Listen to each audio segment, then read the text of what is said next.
ఇది యాక్చువల్గా దాల్మియా సిమెంట్స్ తను ఈ కేసు నుంచి డిశ్చార్జ్ చేయమని చెప్పేసి పిటిషన్ వేస్తే అది రివర్స్లో డిశ్చార్జ్ కాదు కదా, ఎక్యూజ్డ్గా ఉండబోతున్నారని చెప్పేసి ఎవరికైతే దాల్మియా సిమెంట్స్కి అప్పుడు ఫేవర్ చేశారని చెప్పేసి అన్న ఆరోపణ వచ్చిన నేపథ్యంలో దాల్మియా సిమెంట్స్ అప్పుడు భారతీయ సిమెంట్స్లో మాకు ఖచ్చితంగా ఈ షేర్లు కొంటే లాభం వస్తాయి కాబట్టే మేము వాల్యూకి మించి కొన్నాం మేము అని చెప్పేసి చాలా సందర్భాల్లో చెప్తూ ఉంటారు. ఒక భారతీయ సిమెంట్స్లోనే కాదు, సాక్షి కానీ లేకపోతే జగతి పబ్లికేషన్స్ వీటి గురించి ఎవరైనా కానీ ఈ కేసుల్లో ఉన్న వాళ్ళందరూ అదే చెప్తున్నారు.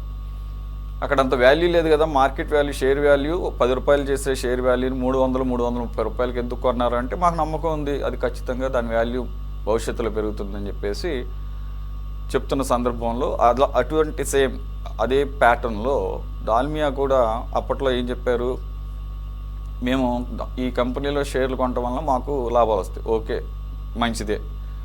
అయితే మరి అమ్మిన తర్వాత వచ్చిన సొమ్ము, ఇప్పుడు నేను మీ దాంట్లో షేర్లు కొన్నాను సార్, నేను ఆ షేర్లు అమ్మేశా ఒక రేటు పెరిగిన తర్వాత, ఆ అమౌంట్ నా అకౌంట్లోకి కదా రావాల్సింది, మరి మీ అకౌంట్లోకి వచ్చినాయి అంటే ఇన్ సెన్స్ దాల్మియాకి అకౌంట్లోకి పడాల్సింది తిరిగి మళ్ళీ ఈ జగన్మోహన్ రెడ్డి గారికి సంబంధించినటువంటి అకౌంట్స్లోకే పడింది అనేది ఈరోజు సిబిఐ ఒక నివేదికని అక్కడ తెలంగాణ హైకోర్టు ముందు ఉంచింది.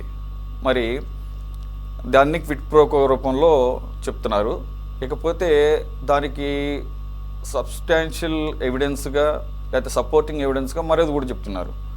ఇన్కమ్ ట్యాక్స్ సంబంధించినటువంటి రిపోర్ట్స్లో ఒక కోడ్ నేమ్తో ఈ అమౌంట్ ఏదైతే దాల్మియా అమ్మితే షేర్లు అమ్మితే రావాల్సినటువంటి అమౌంట్ ఆ రకంగా పడింది అని చెప్పేసి అది కూడా ఒక ఎవిడెన్స్గా చూపించారట. So what you say sir, Dalmia వచ్చేసి ఇప్పుడు మళ్ళీ కొత్తగా రాష్ట్రంలో 2 days బ్యాక్ అనుకుంటా లోకేష్ గారు భారీ ఎత్తున పెట్టుబడులు పెట్టిస్తున్నారు. ఇది ఉంచోద్యమో అర్థం కాదు. ప్రపంచవ్యాప్తంగా కొన్ని దేశాల్లో ఎలా ఉంటుందంటే ఎప్పుడైతే ఒక బిజినెస్ ఎంటిటీ కానీ లేదంటే ఒక ఈ ఏవైతే వ్యాపారాలు చేస్తారో ఆ సంస్థల మీద కనుక ఆరోపణలు వస్తే జనరల్గా వాటిని ఎంకరేజ్ చేయరు. ఫ్యూచర్లో అయినా వాటిని బ్లాక్ లిస్ట్లో పెట్టడమో లేకపోతే కొన్ని పరిమితులు విధించడం చేస్తారు. మనకి వచ్చేసరికి అన్ని రివర్స్లో కనపడుతున్నాయి. అటు జిందాల్ది అలాంటి పరిస్థితే. సజ్జన్ జిందాల్ మీద ఆరోపణలు వస్తే సజ్జన్ జిందాల్తో భారీ ఎత్తున పెట్టుబడి కడప స్టీల్ ప్లాంట్ రూపంలో, అఫ్కోర్స్ మీ ప్రభుత్వ హయాంలోనే దానికి బీజాలు పడినాయి, అంతకుముందు కూడా. సో 2 రోజుల క్రితమేమో ఇదే దాల్మియా సిమెంట్స్ వాళ్ళతో భారీ ఎత్తున రాష్ట్రంలో పెట్టుబడులు ఈ కూటమి ప్రభుత్వం ద్వారా. దీన్ని ఎలా చూడాలి? అయిపోయింది ఏదో అయిపోయింది, గతం గత, తింటే తిన్నారులే, ఇప్పుడు పెట్టుబడులు పెడుతున్నారు కదా అని చెప్పేసి చూసి చూడనట్టు వదిలేయాలా? లేదంటే కనుక తమ్ముడే ప్యాకెట్ అంటారు కదా, అప్పుడు అది జరిగిపోయింది, అది అయిపోయింది, వాళ్ళు తెలుసుకుంటారు, మనకు పెట్టుబడి. మరి ఈసారి వీళ్ళంతా పెట్టుబడులతో వచ్చిన వాళ్ళు వీళ్ళకి ఇటువంటి మాల్ ప్రాక్టీస్ హిస్టరీ ఉన్నప్పుడు వీళ్ళు రేపైనా ఫెయిర్ ప్రాక్టీసెస్, ఫెయిర్ ట్రేడింగ్ చేస్తారని లేకపోతే ఫెయిర్ బిజినెస్ చేస్తారని గ్యారంటీ ఏముంది అనేది సామాన్యుడికి వచ్చేటటువంటి ఒక సహజమైనటువంటి ఆలోచన. What is your observation sir Srinivasa Reddy గారు? మీకు అదేవిధంగా మన సిటీ 24/7 వీక్షకులకు, సురేంద్ర నాయుడు గారికి, శ్రీనివాసరెడ్డి గారు మీట్లో ఉందా సార్? మీ సైడ్ వాయిస్ రావట్లేదు సార్, ఆడియో రావటం లేదు.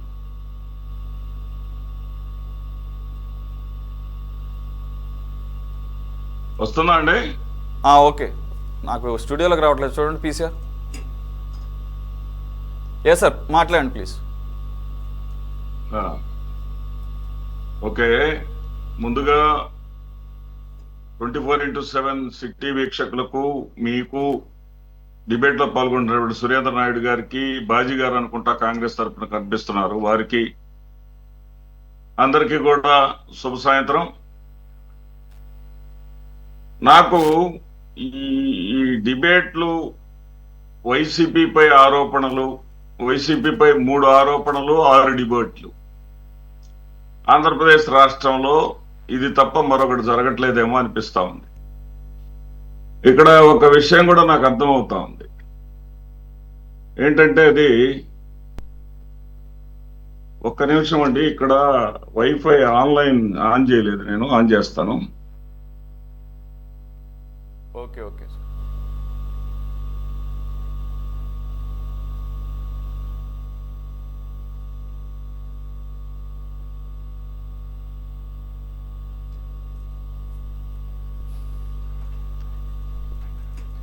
ఇప్పుడు నాకు ఇక్కడ పులి గంట కథ గుర్తొస్తుందండి.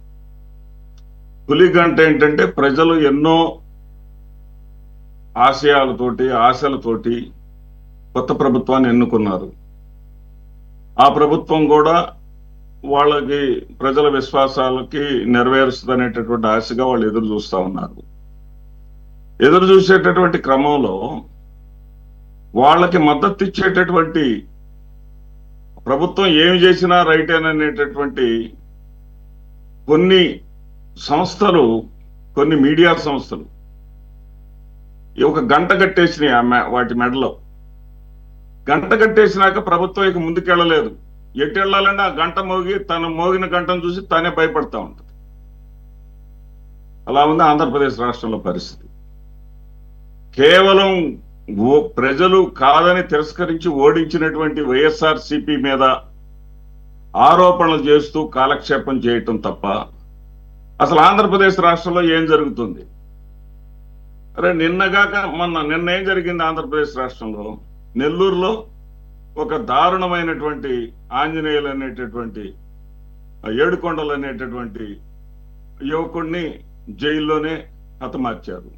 అతనేమో పురుగు మందు దాగి చచ్చిపోయాడని చెప్పేసి బయటికి చెప్తా ఉన్నారు. పిడుగురాళ్లలో ఏం జరిగింది? పిడుగురాళ్లలో అతను ఒక చిన్న ఉద్యోగి, ముస్లిం చిన్న ఉద్యోగి, అతను లైబ్రేరియన్ గా చేసుకుంటాడు.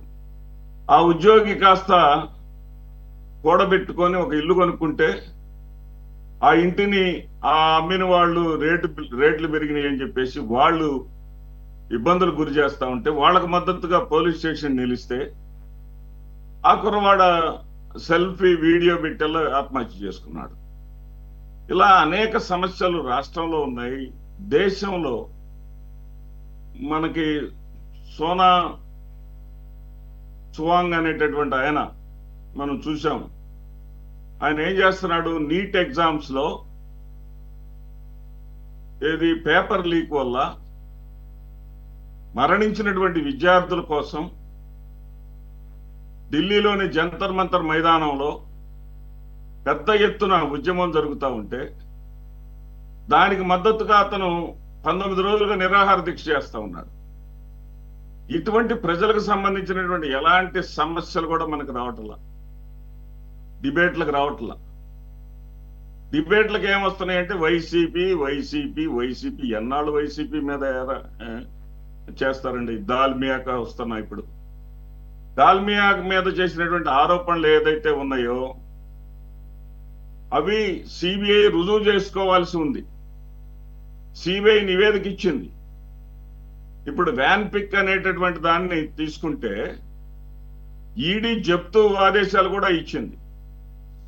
ఈడీ ఇచ్చినటువంటి జప్తు ఆదేశాలను వాళ్ళు ఛాలెంజ్ చేస్తే మొన్న జూన్ నెల 19వ తారీఖు నాడు వాళ్ళకు అనుకూలంగా, వ్యాన్ పిక్ వాళ్ళకు అనుకూలంగా ఈడీ వాళ్ళ యొక్క విధానం కరెక్ట్ కాదని, వాళ్ళ దగ్గర ఎలాంటి ఆధారాలు లేవని, ఎలాంటి క్విడ్ ప్రో జరగలేదని చెప్పేసి కొట్టివేయటం జరిగింది.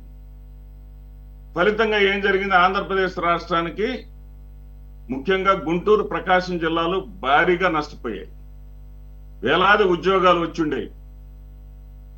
పారిశ్రామికవేత్తలని అవినీతి ఆరోపణలతోటి బెదరగొట్టి బయటకు పంపించేటటువంటి పరిస్థితికి, ఇటువంటి వాటికి ఇప్పుడు దాల్మియా సిమెంట్ విషయంలో వాళ్ళ నివేదికను వాళ్ళు ఏదైతే చెప్పారో దాని ప్రకారం వాళ్ళు చెప్పారు.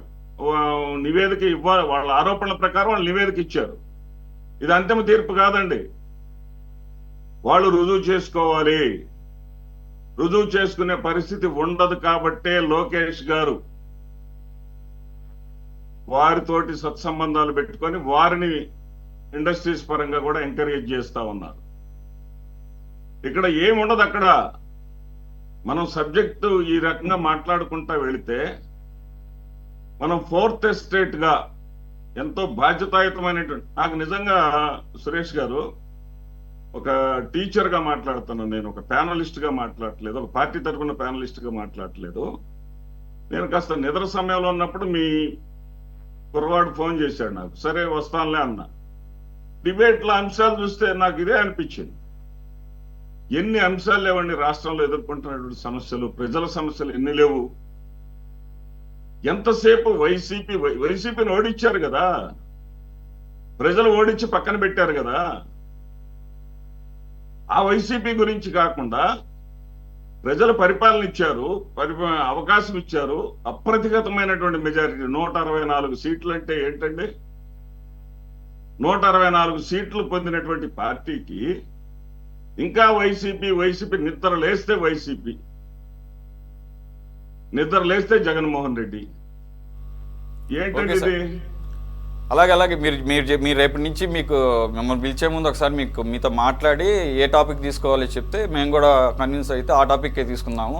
సరే, అయితే ఇప్పుడు దాల్మియాకు సంబంధించి సిబిఐ ఇచ్చిన నివేదిక మీద ఎవరు మాట్లాడకూడదు అంటారు. సరే, మీకు మాట్లాడటం ఇష్టం లేకపోతే ఇబ్బంది ఏం లేదు, అలాగే అన్ని సమస్యల మీద మేము చేస్తున్నాము. కాకపోతే మరి మాట్లాడకూడదు, అది అంతిమ తీర్పు కాదు అంటున్నా. ఓకే, రైట్ అండి.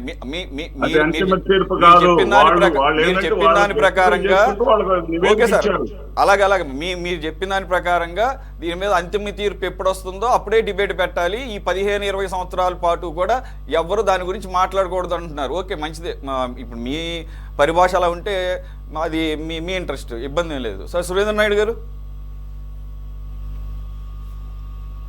సురేష్ గారు